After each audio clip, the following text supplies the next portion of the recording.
on se retrouve, ça faisait longtemps. En fait, la dernière fois qu'on s'est vu, c'était juste avant la fin du confinement, où je te parlais de l'organisation que j'allais devoir avoir avant de reprendre le boulot. Et au final, je n'ai pas utilisé mon bullet journal depuis cette période-là, et maintenant j'ai du temps. Donc je vais pouvoir revenir par ici un peu plus souvent.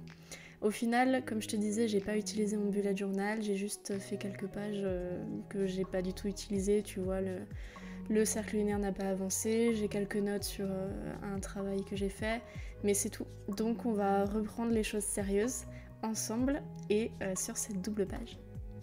On va commencer par le calendrier mensuel de novembre. Même si nous sommes à nouveau en confinement, je vais avoir des choses à préparer et surtout des choses à fêter, alors j'ai besoin d'avoir une vue globale sur mon mois de novembre.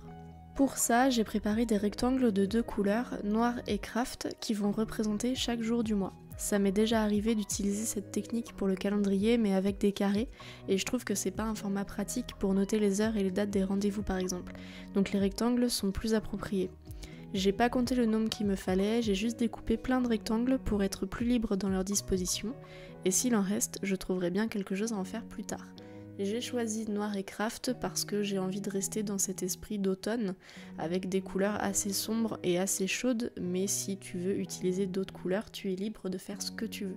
Je commence alors à positionner mes rectangles pour savoir à peu près où je veux les mettre et en faisant attention aux dates. Et je colle une fois que ça me plaît. Comme toujours, ça n'a pas besoin d'être parfait. Si tu veux te sortir de ce côté trop linéaire avec des rectangles trop droits, une fois que tu as tracé tes traits par exemple sur ton papier, tu peux les déchirer.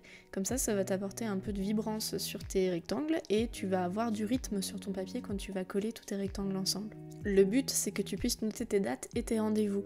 C'est pas que tu aies quelque chose d'ultra droit et ultra rigide. C'est pour ça que sur certaines dates, pour leur donner plus d'importance que les autres, je vais disposer mes rectangles dans l'autre sens, à la verticale plutôt qu'à l'horizontale, pour pouvoir agrandir mes cases en fonction de l'importance de la journée. Mais tu verras quand on va mettre les dates dans les cases, tu comprendras un peu mieux ce que je veux dire. La page de gauche est terminée, on va maintenant pouvoir passer à la page de droite. Et pendant que j'étais en train de coller mes rectangles, je trouvais que ça manquait encore de chaleur. Du coup, pour la page de droite, j'ai rajouté, avant de coller mes rectangles, une page de papier de soie blanc, comme si on venait poser un plaid sur le papier, et ça donne un côté un peu plus chaleureux avec une texture plus douce. Pour cette page, j'ai un peu plus galéré, je voulais pas créer de symétrie, mais je voulais aussi de la cohérence avec ce qui se passe à côté. Dans ces moments-là, l'astuce c'est de prendre du recul et regarder l'ensemble des deux pages plutôt que de se focaliser sur une seule. Finalement, je m'en suis sortie et je trouve que le résultat est plutôt pas mal. Une fois que cette étape est prête, on peut enfin passer aux choses sérieuses.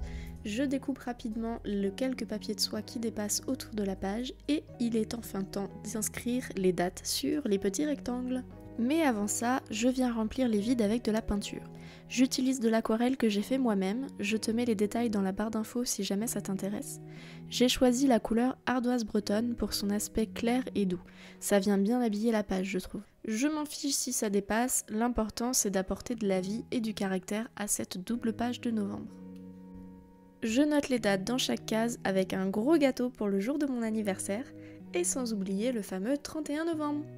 Non, ça n'existe pas le 31 novembre. Sans oublier le nom du mois à l'aquarelle une fois que le fond est bien sec.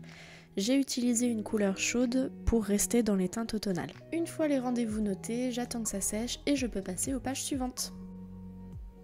Cette fois-ci, il y aura uniquement mon organisation sur une semaine. Comme j'ai des deadlines à respecter, j'ai besoin de voir ma semaine entière dès que j'ouvre mon carnet.